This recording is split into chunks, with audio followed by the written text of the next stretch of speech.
Por favor, manténganse alejado de las cuentas.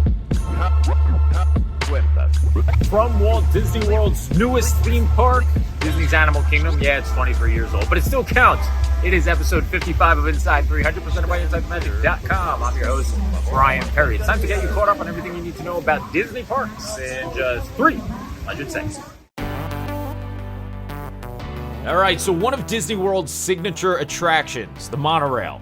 You know, it wasn't left out of joining in on the anniversary fun. Each colored train received a special nighttime enhancement with the addition of glowing lights that, get this, match each train's specific color.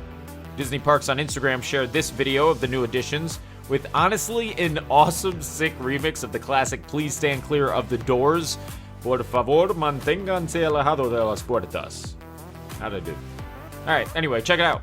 Please stand clear of the doors. Por favor, manténganse alejado de las cuentas.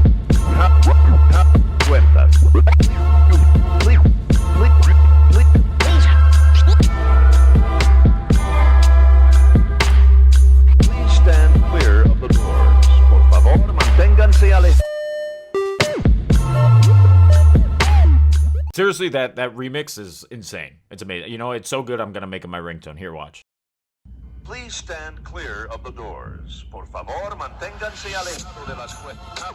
Hey, Bob. I might even include it in future intros of Inside 300. I don't know. We'll see. Anyway, look, I think the addition of the lights is very cool. It's very nice. You know, it's a glow up, is what Disney's calling it. But I'm hoping it doesn't give Disney the idea that we're not going to notice that they haven't changed the fleet of trains in over 30 years. I don't know if you realize this, but we have now entered the 5th decade aboard this fleet. 5 decades. These trains debuted in 1989. It is, let's see, it is 2021. So that is over 30 years, 5 decades aboard this fleet. You know, we thought we were going to get new trains for the 50th. We didn't. So I guess circle 2031 for the 60th anniversary. All right, we got a Josh D'Amaro alert. Real funny moment over at Magic Kingdom as guest Diane Watkins went to the park to celebrate the festivities over the weekend, sporting a retro Josh D'Amaro shirt. It looks like it's straight out of the 80s, or, you know, one of those Sears photo studio things, the things they have in malls. I don't know if they still exist. But D'Amaro, of course, is the chairman of Disney Parks, Experiences, and Products, and is actually pretty well received by Disney diehards, which, you know, says a lot, honestly. He's well received enough to clearly warrant a shirt. But the best part of this story is Diana ended up running into Josh near Main Street and streaming the magic on Twitter, shared these images, which are fantastic. Honestly, these photos are probably the highlight of the weekend for me. The shirt can be purchased on nemoshirt.com. It retails for $23 and will provide a chuckle for this very niche crowd we all live in. We've entered October, and with it came new fireworks at Magic Kingdom, a new nighttime spectacular at Epcot, and Kite Tales at Animal Kingdom. The expectation for Disney Enchantment, the new show at MK, was through the roof, so when it debuted late last week, the expected response of amazement and wonder was not present. Instead, many fans felt the opposite. In fact, some people were so disappointed with the new show that they felt it was necessary to start a petition on change.org.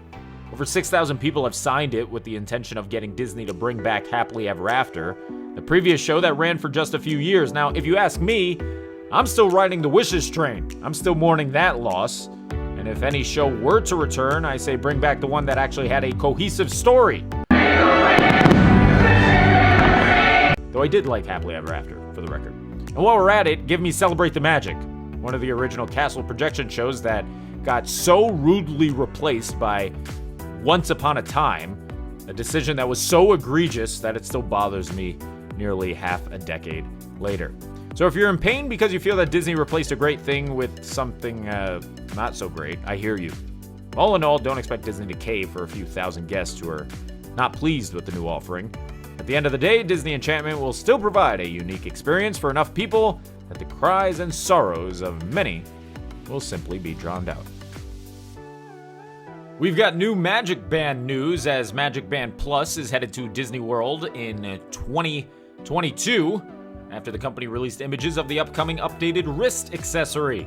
The new iteration of the band is not only a huge upgrade visually, check out that partners statue, but will do things like light up during nighttime shows, recognize gestures, and have the ability to interact with the Fab 50, the golden statues of characters spread out throughout the 4 parks. Now look, don't expect to get one for free if you're staying on property. Unfortunately, Disney stated that the bands will be available for purchase, including a discount for resort guests and annual pass holders.